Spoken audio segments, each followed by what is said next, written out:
acompanhado algumas teses, quer dizer, tem uma reflexão muito profunda. A universidade não pode ser envolvida nesse processo. Eu acho que essa questão hoje, essa contradição que nós temos entre pessoas que querem adotar e vamos dizer assim, e adotar com essas restrições que o próprio desembargador Malheiros colocou aqui, quer dizer, e um número elevado de crianças que estão aguardando para serem adotadas. Quer dizer, inclusive, algumas opiniões hoje já se consolidam, eu acho que é tema, inclusive, desse seminário, como, por exemplo, crianças que não têm condição de ser adotadas. Mais importante permanecer nessa instituição e que a instituição tem o apoio do Estado. Isso sim, nós não falamos aqui um pouco de políticas públicas nessa área, mas eu acho que falta muito apoio ainda do Estado. Falta apoio da sociedade ainda, e um ator que não tá passando por aqui nesse seminário, que são as próprias empresas, o mundo das relações de trabalho, etc., que também não está sendo envolvido nesse movimento hoje que está tomando força no Brasil. Quer dizer, que para a gente ir mais, tratar essa questão da adoção, tratar da questão dos abrigados mais a fundo. Então, com essa intervenção, entendeu? Eu passo a palavra, antes de chamá-los para uma participação, ao desembargador Malheiros. Rubens, eu entendo, vou pegar a tua fala final para realmente comentar. Eu ainda vejo um Estado, e quando eu digo Estado, eu estou dizendo esse ente administrativo, jurídico, social, político, ainda tremendamente afastado das pessoas, principalmente das pessoas mais miseráveis, Rubens. Então, realmente, eu vejo uma grande lacuna quando não se tem uma escola pública séria, quando não se tem saúde pública para valer, né? Frentes de trabalho, nós vemos realmente a família se desagregar, né? E daí é aquilo que a gente vê no dia a dia, né? E às vezes, tragicamente, toda a família numa Cracolândia. Rubens, em relação à normatização, eu não vejo como. O que eu entendo, Rubens, é que eu tenho que continuar falando, e todos nós a mesma coisa, para que o juiz tenha sempre um coração grande, uma cabeça absolutamente aberta, né, para não ser, às vezes, tão rigoroso em algo que não merece um rigor tão grande, e às vezes é isso mesmo, uma criança que se perde, não é? Uma criança que fica num estado de abandono porque o juiz quer seguir a bendita da fila e tal. Então, isso precisa ser falado. Agora, Rubens, normatizar isto, eu acho que é difícil. O que a gente tem é que empolgar, né? Realmente a gente não tem, eu não tive, eu sou muito mais velho que você, a gente nem tinha ideia na faculdade, né? A gente não estudava código de menores na época, a gente não estudava isso.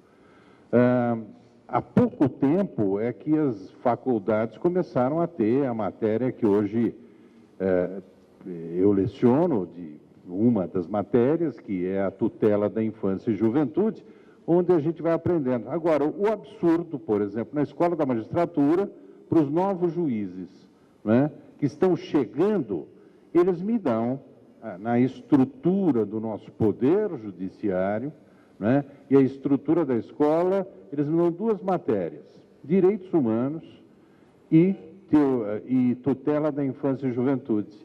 Eu tenho exatamente 1 hora para falar tudo de direitos humanos, né?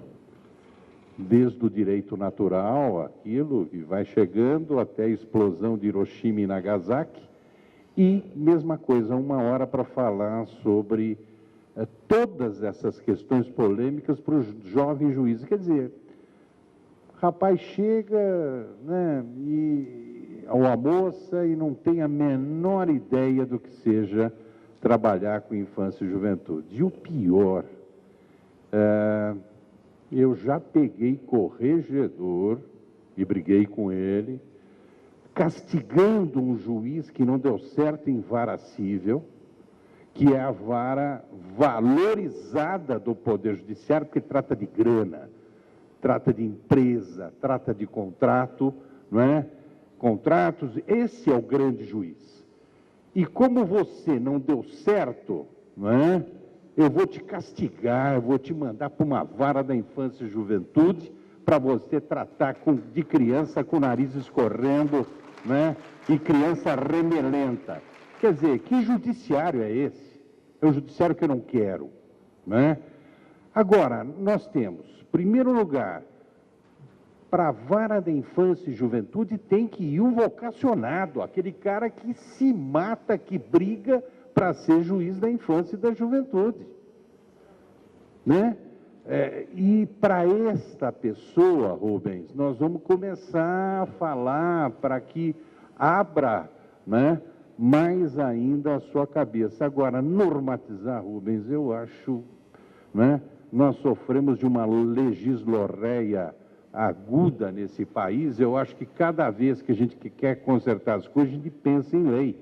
E daí fica um emaranhado que a gente não consegue mais desatar. Eu peço para que compareça até aqui o César Alberto Aguiar César e Enias Palmeira Machado. Pode ser Enias? Enias, por favor. Também antes da gente... Por favor, podem se aproximar. Antes de passar a palavra para as questões que serão formuladas, a doutora Tânia me pediu para se manifestar, por favor. Apenas eu queria chamar a atenção aqui, já que se falou da questão da fila, ela é, a meu ver, e alguns juízes entendem dessa maneira, ela é sugestiva e não obrigatória. Se nós considerarmos o melhor interesse da criança, aquela criança, ela será melhor atendida por aquele casal número 5 ou número 14, que tem o perfil para atender aquela especificidade daquela criança, do que o casal número 1 ou número 2. E se há transparência no sistema de justiça nesse sentido, é muito mais fácil de lidar com isso. Eu já tive um casal de médicos que a criança tinha uma insuficiência cardíaca. E ela era o número 28. Indubitavelmente, em nome do melhor interesse, a criança deveria ir para o casal que tenha condições de dar esse atendimento. Então, essa transparência do sistema, e não ficar aquela coisa incógnita de quem está com carimbo na mão, tem a supremacia disso, e nós não sabemos se os técnicos efetivamente conseguiram mergulhar naquela avaliação do casal e daquela circunstância da criança para dar a ela melhores condições. Isso tem que ser muito claro nessa obediência da fila. No meio das perguntas, depois, eu tenho outras questões que eu quero colocar, mas que talvez estejam nas perguntas. Muito bem. Ao doutor Malheiros e à doutora Tânia, nosso agradecimento. Ao doutor Malheiros, só eu gostaria de retificar, eu não estou propondo uma legislação, uma normatização, estou propondo mais vamos dizer assim, uma diretriz, como em qualquer instituição hoje, nós fazemos um planejamento estratégico. Quer dizer, nós estamos diante de um problema muito sério. Quer dizer, há críticas, há uma insatisfação por parte da sociedade brasileira com essas filas, com essa burocracia que existe no judiciário ou no sistema de justiça no Brasil. Essa que é a verdade. Quer dizer, há que haver medidas burocráticas para, entendeu, desembaraçar esse processo. Entendeu? Medidas de planejamento, medidas de monitoramento, etc. Nesse sentido, mais de, talvez você, eu entendi a sua manifestação, o Malheiros, no sentido da importância de você mudar e trazer uma cultura. Quer dizer, não adianta você trabalhar com uma pessoa completamente insensível para a questão da criança e do adolescente. Precisa ter... eu fui alertado, eu vou tentar me corrigir agora, para falar um pouco mais próximo do microfone. Então, nós precisamos, então, mudar essa cultura, para uma cultura de valorização dos trabalhos referentes à adoção e a trabalho referente aos direitos da criança e do adolescente no Brasil. Nós precisamos mudar essa cultura, mas essa mudança passa também por um planejamento estratégico, por medidas novas de gestão. Quer dizer, merece o olhar, as políticas públicas têm que estar atentas, investir mais. E acho que ninguém aqui, mais do que o Dr. Malheiros, tem lutado por recursos nessa área para serem investidos nessa área da justiça que trata da criança e do adolescente. Por favor.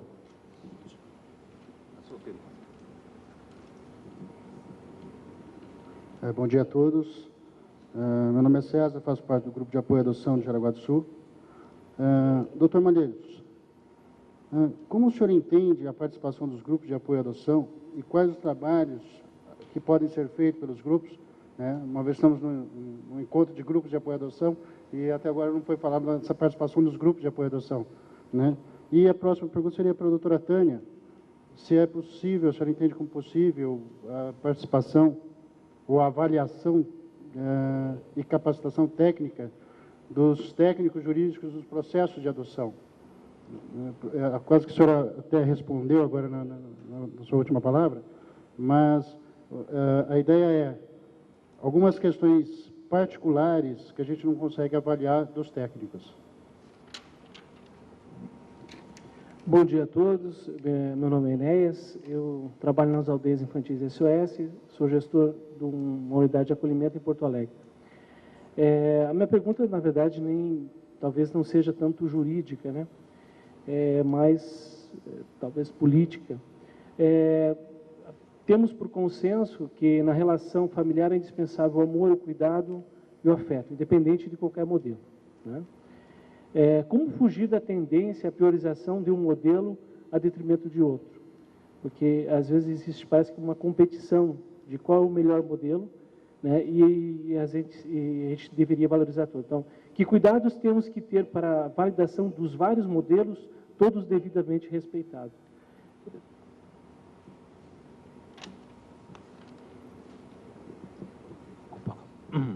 Vou passar, então, a palavra inicialmente para a professora Tânia.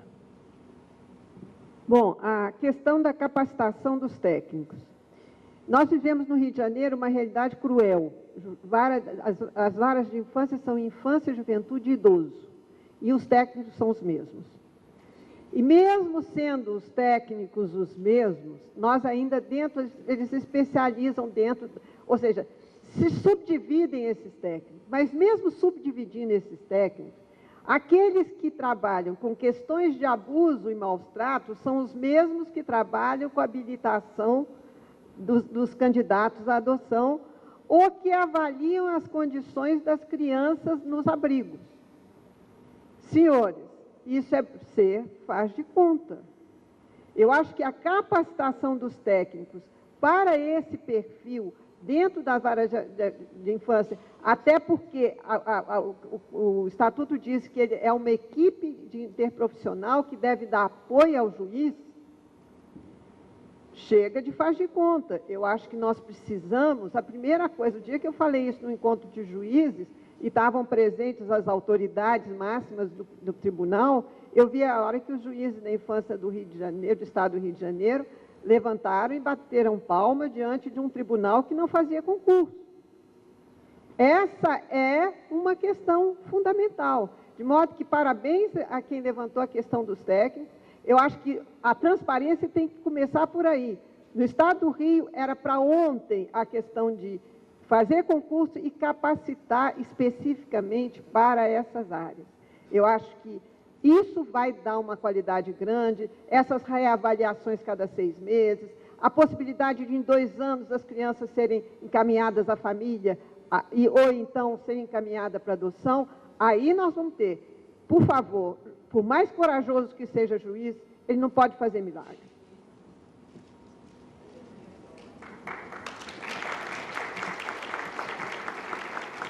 Mais uma vez, a doutora Tânia tem toda a razão, mas toda a razão. Eu vou pegar, eu sei que a pergunta não foi para mim, mas deixa eu só pegar um gancho aí para falar dos técnicos, né? Para o orçamento de 2011 do Judiciário de São Paulo, eu pedi 27 milhões, né? Consegui colocar dentro do orçamento do Poder Judiciário 27 milhões para a infância e juventude. Vai para o governo do Estado, né? E eu tenho para mim que o Rio de Janeiro ganhou em qualidade de judiciário no momento em que ele se tornou independente financeiramente, cresceu o judiciário do Rio de Janeiro, muito melhor do que o de São Paulo hoje, eu não tenho a menor dúvida alguma. Então, a minha grande bandeira é a nossa independência do Poder Executivo, até porque é humilhante a gente ficar passando o chapéu diante do governador, perdendo completamente a nossa independência, pedindo uma esmolinha, pelo amor de Deus. Mas, enfim, 27 milhões. Foi lá para o Executivo, corta aqui, corta lá, e eu fiquei com 10 reais.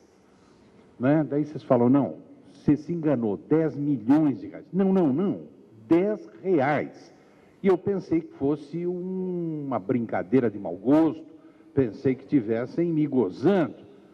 E daí o presidente de então falou, não, calma, é que você não entende nada de orçamento. Na verdade, você não recebeu nem os 10 reais.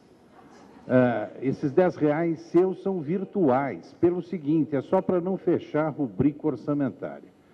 E eu muito bravo, sem saber o que fazer, o presidente me acalmou, dizendo, não, calma, já conversamos com o governador vai dar fazer uma suplementação de verba, e quando suplementar, eu vou pegar um pedaço disso e vou te dar para você trabalhar. Não, com certeza não serão 27 milhões, mas eu vou te dar um pedaço disso para você trabalhar com a infância e juventude. Só que uma semana depois o presidente morreu e eu fiquei sem absolutamente nada. Bom, nada como um dia após o outro. Orçamento para 2012. Eu, quando terminei minha 4ª série ginasial, eu soltei rojões e foguetes, porque eu não ia mais trabalhar com números na minha vida, eu odeio números, não é? Mas lá me vi novamente trabalhando com números e aprendendo a trabalhar com orçamento. Desta vez, não mais 27 milhões, agora 64 milhões. Vai para o Executivo, corta aqui, corta ali, 10 reais de novo. Só que dessa vez eu não falei com o presidente nenhum, eu fui direto para a Assembleia Legislativa, falei com todos os deputados, fiz discurso no Colégio de Líderes e não consegui os 64 milhões, mas consegui 10 milhões. E por que eu estou dizendo tudo isso?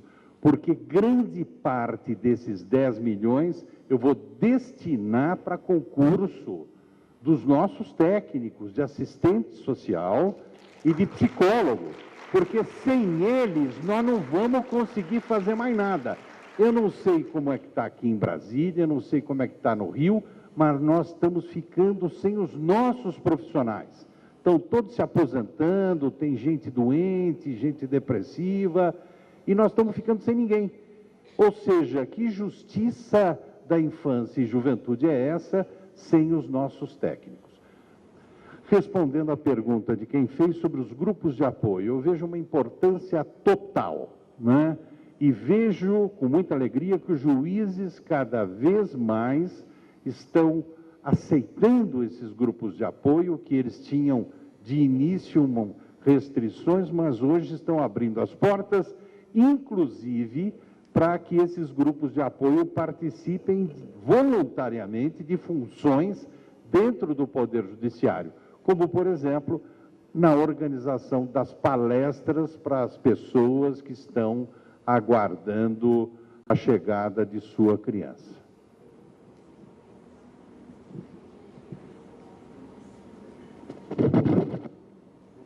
Passo a palavra, então, para o Sérgio Domingos. Tem algumas questões que foram formuladas aqui pelos participantes e que ele vai ler, inclusive tem algumas questões que pessoa não se identificou, e isso será respeitado.